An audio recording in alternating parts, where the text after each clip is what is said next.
કરીને હવે જે સમાજ હતો, સમાજના આગેવાનો હતા, અને એક તરફ દીકરી કહી રહી છે કે અમારું જે કુટુંબ છે ને, મારો દીકરો છે, એ અમારો માળો ના વિખરાય. પણ જે આ દીકરી છે, તેમના મા બાપ છે, તે મા બાપને તરછોડીને પ્રેમ લગ્ન કર્યા. તો હવે સમાજના આગેવાનો કેવા કેવા નિર્ણય લીધા, અને હવે આગેવાનો શું હવે નિર્ણય લઈને હવે શું દીકરી પરત લાવશે ખરા?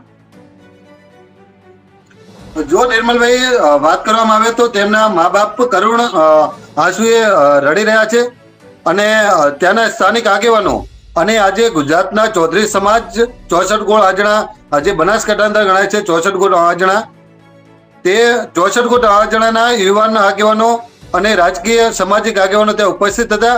અને ત્યાં આજે નિર્ણય લેવામાં આવ્યો છે કે 4 થી 5 દિવસ અંદર રબારી સમાજ અને ચૌધરી સમાજના આગેવાનો દ્વારા વાટાઘાટા કરી અને દીકરી પરત લાવવા માટેનો પ્રયત્ન કરવામાં આવશે. નિર્મલ જો વાત કરવામાં આવે ને તો આજે ત્યાં જૂની ગામે 15 થી 20,000 ચૌધરી સમાજના યુવાનો એકત્રિત થયા હતા, અને યુવાનોમાં ખૂબ જ જુસ્સો જોવા મળ્યો હતો કે આપણે 2-3 દિવસ પહેલા કિંજલબેન રબારી જે આપણા હસુખભાઈ લઈને ભાગી ગયા હતા, તેમને આપણે પરત કરી છે.